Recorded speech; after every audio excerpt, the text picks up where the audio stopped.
How to block someone on TikTok.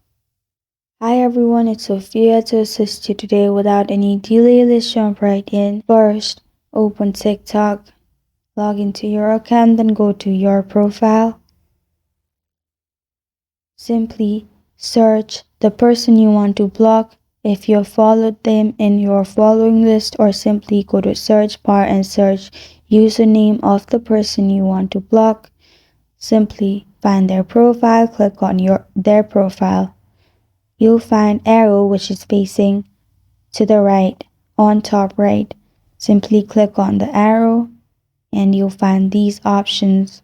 You'll find block option. Besides send message and report, click on block, then click on block again and the person will be blocked. This is how to block someone on TikTok.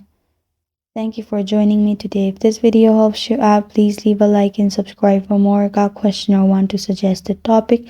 Comment below. I'm Sophia signing off. Until next time.